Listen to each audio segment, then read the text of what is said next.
Threading అంటే ఏంటి అంటే అన్వాంటెడ్ హెయిర్ని థ్రెడ్ సహాయంతో రిమూవ్ చేయడాన్ని థ్రెడ్డింగ్ అంటారు. ఇది 40 నంబర్ థ్రెడ్ అనమాట. ఇది వరకు వైట్ కలర్లో వచ్చేది, ఇప్పుడు run green colour and white కలర్లో కూడా వస్తుంది. ఇదే స్పెషల్ ఎందుకు అంటే ఇది కాటన్ థ్రెడ్. ఓకేనా, 40 నంబర్ కాటన్ థ్రెడ్. అయితే అసలు ఐబ్రోస్ చేయాలి అంటే ఐబ్రోస్ ఏ షేప్లో ఉన్నాయి, మనం ఎలా ఐడెంటిఫై చేయాలనేది తెలియదు కదా. దానికోసము నేను ఇక్కడ రాస్తున్నాను. జస్ట్ ఇలా వచ్చేసి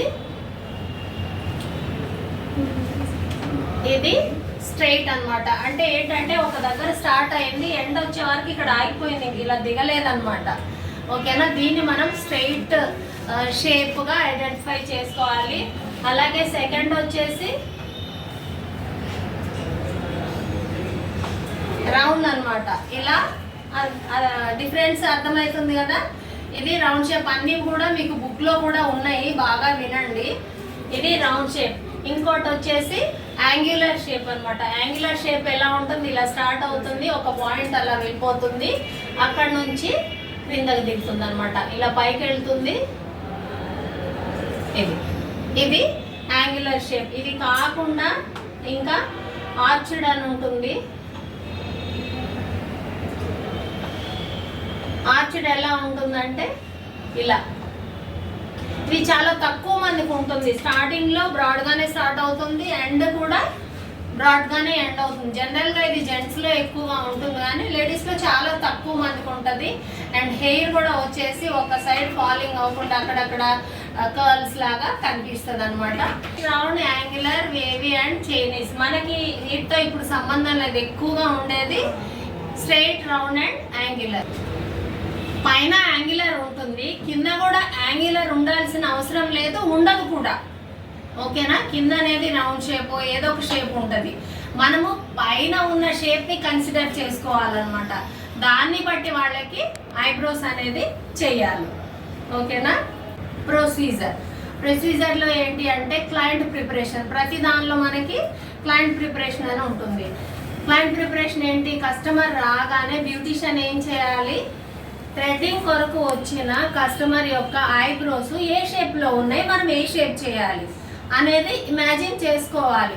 ఏదో cotton powder, small scissor, talcum powder, తర్వాత ఎనీ మసాజ్ క్రీమ్, ఈ 6 కూడా మనము రెడీ చేసి పెట్టుకొని ఆ తర్వాత కస్టమర్కి ఐబ్రోస్ చేయాలి. ప్రొసీజర్లో సెకండ్ పాయింట్ ఏంటి అంటే రైట్ సైడ్ ఐబ్రో చేసేటప్పుడు కస్టమర్ రైట్ హ్యాండ్ కింద లెఫ్ట్ హ్యాండ్ పైన టైట్గా లాగి పట్టుకోమని చెప్పాలి. అలాగే లెఫ్ట్ సైడ్ ఐబ్రో చేసేటప్పుడు లెఫ్ట్ హ్యాండ్ కింద రైట్ హ్యాండ్ పైన టైట్గా లాగి పట్టుకోమని చెప్పాలి. ఐబ్రోస్ ఎప్పుడు కూడా నోస్ దగ్గర నుంచి స్టార్ట్ చేసి ఎండ్కి చేయాలి. చాలామంది పార్లర్స్లో ఎక్స్ట్రాస్ తీసిన తర్వాత కూడా లైన్ అనేది తీసుకుంటారు. ఎవరెవరు ఎలా నేర్చుకున్న దాన్ని బట్టి అలా రిమూవ్ చేసేసుకోవచ్చు. తర్వాత ఎక్కువ హెయిర్ అనేది లోవర్ ఐబ్రో మాత్రమే రిమూవ్ చేసుకోవాలి. పైన మాత్రం ఏదన్నా ఎక్స్ట్రాగా హెయిర్ ఉంది, అన్ఈవెన్గా లైన్ ఉంది అన్నప్పుడు మాత్రమే తీసుకోవాలి. బ్యూటీషియన్ రైట్ సైడ్ ఐబ్రో చేసేటప్పుడు మనము కస్టమర్కి రైట్ సైడ్ నిలబడాలి. అలాగే లెఫ్ట్ సైడ్ ఐబ్రో చేసేటప్పుడు మనము కస్టమర్కి బ్యాక్ సైడ్ నిలబడాలి. ఎందుకు, ఎప్పుడు కూడా హెయిర్ గ్రోత్ డైరెక్షన్కి మనము ఆపోజిట్ డైరెక్షన్లో రిమూవ్ చేస్తున్నాం కాబట్టి. 2 ఐబ్రోస్ చేసిన తర్వాత ఎక్స్ట్రా ఏదైతే హెయిర్ కనిపిస్తుందో, ఇక్కడ జనరల్గా ఇక్కడ మనకి నోస్ పైన ఎక్స్ట్రా హెయిర్ అనేది కనిపిస్తుంది. ఐబ్రోస్ అనేది చేసేసిన తర్వాత ఎక్స్ట్రా హెయిర్ ఏదైనా ఉంటే ఫస్ట్ ఐబ్రోని పైకి కోంబ్ చేసి ఎక్స్ట్రా ఉందంటే మాత్రమే హెయిర్ అనేది మనము కట్ చేసుకోవాలి. ఎక్స్ట్రా లేదు అంటే మాత్రం చేయాల్సిన అవసరం లేదు. ఒక్కసారి మనకు ఐబ్రోస్ కరెక్ట్గా ఉన్నది లేనిది అంటే చేసినప్పుడు అనేది ఎలా తెలుస్తుంది అంటే ఇలా 2 ఐబ్రోస్ కూడా ఇలా లిఫ్ట్ చేసి చూసినప్పుడు ఒకటి ఏదైనా తేడా ఉంటే తెలుస్తుంది అనమాట. లేకపోతే మనం ఎంతసేపు అటు ఇటు ఏం చూసినా ఇటు సైడ్ చూస్తే ఒకటి ఎక్స్ట్రా అనిపిస్తుంది, ఇటు సైడ్ చూస్తే ఇంకోటి ఎక్స్ట్రా అనిపిస్తుంది. ఒకసారి ఇలా పెట్టుకున్నది చూసుకున్న తర్వాత ఈవెన్గా ఉన్నది లేనిది తెలుస్తుంది అనమాట. ఐబ్రోస్ చేసిన తర్వాత కస్టమర్కి మసాజ్ కానీ ఎనీ జెల్, మసాజ్ జెల్ కానీ చేసి మనం ఒక 4 స్ట్రోక్స్ అనేది మసాజ్ చేయాలి. 4 స్ట్రోక్స్ అంటే 4 మినిట్స్ ఎలాగో చెయ్యము. ఏం చేస్తాము, పించింగ్, తర్వాత టెంపుల్స్ దగ్గర షేక్ చేయాలి, అలాగే అప్వర్డ్స్ చేయాలి, టెంపుల్స్ దగ్గర షేక్ చేయాలి, సర్కిల్స్ చేయాలి, టెంపుల్స్ దగ్గర షేక్ చేయాలి, సైడ్స్ చేసేసి టెంపుల్స్ దగ్గర షేక్ చేయాలి. ఒకవేళ మీకు అంత టైం లేదు అంటే జెల్ తీసుకొని కాటన్తో లోవర్ ఐబ్రో ఎక్కువగా జెల్ అనేది అప్లై చేయండి. ఒక 2-3 టైమ్స్ ఇలా అనేసి మళ్ళీ వేరే కాటన్ తీసుకొని మొత్తం క్లీన్ చేసి కస్టమర్ని మిర్రర్ చూసుకోమని చెప్పాలన్నమాట. థ్రెడ్డింగ్ వల్ల ఉపయోగాలు ఏంటి అంటే, ఒకటే ఉపయోగం, అన్వాంటెడ్ హెయిర్ రిమూవ్ అవుతుంది కాబట్టి ఫేస్ అనేది చూడడానికి నీట్గా అనిపిస్తుంది. దీనివల్ల డిసడ్వాంటేజెస్ అట్లా అంటూ ఏమీ ఉండవు. అయితే అసలు థ్రెడ్డింగ్ అనేది ఏ ప్లేసెస్లో చేస్తారు అంటే, four head, eyebrows, upper lip, చిన్.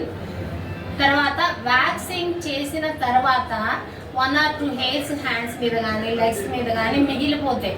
చెప్తున్నాను కదా, 1 or 2 హెయిర్స్, మొత్తం హెయిర్ హ్యాండ్ అంతా లెగ్ అంతా ఎప్పుడు కూడా థ్రెడ్డింగ్ అనేది చేయకూడదు. చాలా మందికి గుంట కళ్ళు ఉంటాయి, ఇక్కడ లోపలికి వెళ్ళిపోయి ఉంటుంది అనమాట ఐ అనేది.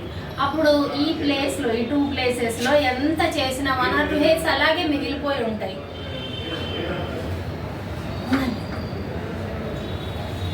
ఈ 2 ప్లేసెస్లో 1 or 2 హెయిర్స్ అలాగే మిగిలిపోయి ఉంటాయి. అప్పుడు ఏం చేయాలి, ఈ 2 ప్లేసెస్ ఉన్న ప్లేస్లో మాత్రమే మనం పైకి లిఫ్ట్ చేసి థ్రెడ్డింగ్ కూడా ఆ ప్లేస్లో మాత్రమే చేయాలి. ఇలా లిఫ్ట్ చేసినప్పుడు ఈ ప్రక్కన ఉన్న హెయిర్ ఎప్పుడు కూడా తీయకూడదు. ఈ ప్రక్కన ఉన్న హెయిర్ తీయాలంటే మనం మొత్తం పట్టుకోవాలి. చాలా మందికి డౌట్ వస్తుంది, ఒకవేళ ఇలా కూడా తీశారు, యాంగిల్స్ చేంజ్ చేశారు, బ్యాక్ వెళ్ళారు, అయినా కానీ రాలేదనుకోండి, అప్పుడు మీరు ప్లక్కర్ ఉంటుంది కదా, అప్పుడు అక్కడ స్కిన్ పైకి లిఫ్ట్ చేసి ప్లకింగ్ అనేది 1 or 2 హెయిర్స్కి ప్లకింగ్ యూజ్ చేయాలి. కానీ మొత్తం ఐబ్రో అంతా రిమూవ్ చేసుకోవడానికి ప్లకింగ్ యూజ్ చేయడం అనేది సేఫ్ కానే కాదు. డిసడ్వాంటేజెస్ అంటూ థ్రెడ్డింగ్ వలన ఏమీ లేవు. సజెషన్స్లో ఏంటి అంటే, ఎవరికైనా హెయిర్ అనేది పల్చగా ఉంది, ఎక్కువ బ్లాక్గా లేదు, ఎక్కువ హెయిర్ లేదు, తగ్గిపోయింది, అలాంటి వాళ్ళకి ఆల్మండ్ ఆయిల్ కానీ ఆలివ్ ఆయిల్ కానీ రోజు నైట్ మనం బెడ్ టైంకి వెళ్ళే ముందు మసాజ్ లాగా 4 స్ట్రోక్స్ చెప్పా కదా, ఆ 4 స్ట్రోక్స్తో ఒక 2-3 మినిట్స్ మసాజ్ చేసేసుకొని నైట్ అంతా అలాగే ఒక నెల రోజులు కానీ 2 నెలలు కానీ అలాగే చేసుకోవడం వల్ల హెయిర్ అనేది అక్కడ గ్రో అయ్యే ఛాన్సెస్ ఉన్నాయి. ఛాన్సెస్ మాత్రమే ఉన్నాయి, ఒకరిలో ఒకలాగా ఎఫెక్ట్ ఇస్తుంది అనమాట. అంతేగాని చెప్పాం కదా అని అందరిలో ఒకేలాగా వర్క్ అవ్వదు. ఎందుకు అవ్వదు అంటే డౌట్ మనకి రావాలి కదా. ఎందుకంటే ఒక్కొక్కరు స్ట్రెస్ లెవెల్స్ వేరు, ఒక్కొక్కరు తీసుకునే ఫుడ్ వేరు ఉంటుంది. కాబట్టి సజెషన్స్లో ఫస్ట్ పాయింట్ ఏంటి, ఎవరికైతే పల్చగా హెయిర్ ఉందో వాళ్ళు ఏమేమి ఆయిల్స్, ఆల్మండ్ ఆయిల్, ఇంకొకటి ఆలివ్, ఏదైనా కానీ అప్లై చేసుకోవాలి. అలా 1 or 2 months. 15 years అబవ్ ఉన్న వాళ్ళకి అకేషనల్గా ఎప్పుడైనా ఒకసారి ఏదైనా ఫంక్షన్ ఉంది అలా. 20 years అబవ్ ఉన్న వాళ్ళకి మంత్లీ వన్స్ ఆర్ ట్వైస్. చాలా ఎక్కువ మందిలో ఒక మంత్కి 2 months కూడా ఎక్స్ట్రాస్ అనేవి రావు. ఓకేనా, కొంతమందిలో మాత్రం 1 weekకే ఎక్స్ట్రాస్ అనేది వస్తున్నాయి. కాబట్టి వీక్లీ వన్స్ కూడా రిమూవ్ చేసుకోవచ్చు. అది లాస్ట్ సజెషన్ ఏంటి అంటే, ఎప్పుడైనా మనం టెన్షన్లో ఉన్నాము, కస్టమర్ తొందర పెట్టారు, చాలా అన్ఈజీగా ఉన్నాం, అలాంటప్పుడు ఏమవుతుంది అంటే ఐబ్రో చేసేటప్పుడు ఎక్కడో దగ్గర స్కిన్ రావడము, అంటే కస్టమర్ పదే చెప్పాలి, మనం పదే చెప్పాల్సి వస్తుందని ఫీల్ అవ్వకూడదు. వాళ్ళు ఏంటంటే పెయిన్ వస్తుంది అనేసి కొంచెం గట్టిగా లోపలికి ఇలా ప్రెస్ చేసుకుంటారు తప్పించి సాగ్ చేయరు. ఇలా ప్రెస్ చేసినప్పుడు ఏమవుతుంది, ఇలా ప్రెస్ చేసినప్పుడు ఇక్కడంతా లూజే ఉంటుంది, వాళ్ళు మాత్రం లోపలికి ఇట్లా ప్రెస్ చేసుకుంటూ ఉంటారు. అప్పుడు ఏమవుతుంది అంటే ఇక్కడ స్కిన్ లూజ్గానే ఉంటుంది. అది ఎవరు చూసుకోవాలి, బ్యూటీషియనే చూసుకోవాలి. బ్యూటీషియన్ మీద నమ్మకంతో కస్టమర్స్ పార్లర్కి వస్తారు కదా. కాబట్టి ఒకవేళ కట్ అయినా, స్కిన్ వచ్చినా, బ్లడ్ వచ్చినా, అంటే చిన్న బ్లడ్ అనేది కొంచెం వస్తుంది కదా, సారీ చెప్పాలి కస్టమర్కి.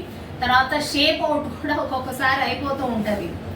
కాబట్టి ఎన్ని మీరు ఫేషియల్ కానీ వేరేవి చేసినప్పుడు కొన్ని మర్చిపోయి చేసినా ఏం కాదు. కానీ ఐబ్రోస్లో ఎందుకంటే ప్రతిరోజు మనం చూడడానికి అర్థం చూసుకుంటా ఉంటాము, మనకి ఎంత అందం ఉందో అంతలోనే బెటర్గా కనిపించాలని ఉంటుంది కదా. కాబట్టి ఐబ్రోస్ చేసేటప్పుడు మనం చాలా కాషియస్గా చాలా కేర్ఫుల్గా చూసుకొని జాగ్రత్తగా చేసుకోవాలి. ఇది మొత్తం థ్రెడ్డింగ్ గురించి. ఓకేనా, అర్థమైందా? ఏమైనా డౌట్స్ వస్తే అడగండి. ఏం లేవా మేడం? ఇంకొకటి, హెయిర్ తక్కువగా ఉన్న వాళ్ళకి ఐబ్రో పెన్సిల్ పెట్టడం వల్ల కూడా పెరుగుతుంది అంటారు, నిజమేనా? ఐబ్రో పెన్సిల్ పెట్టడం వల్ల ఐబ్రోస్ పెరుగుతాయి అనేది దానిలో కెమికల్ ఉంటుందమ్మా. కాదు, ఐబ్రోస్ ఉన్నట్లు కనిపిస్తుంది అంతేగాని ఐబ్రో పెన్సిల్ వల్ల హెయిర్ పెరగదు. ఓకేనా? Okay, bye.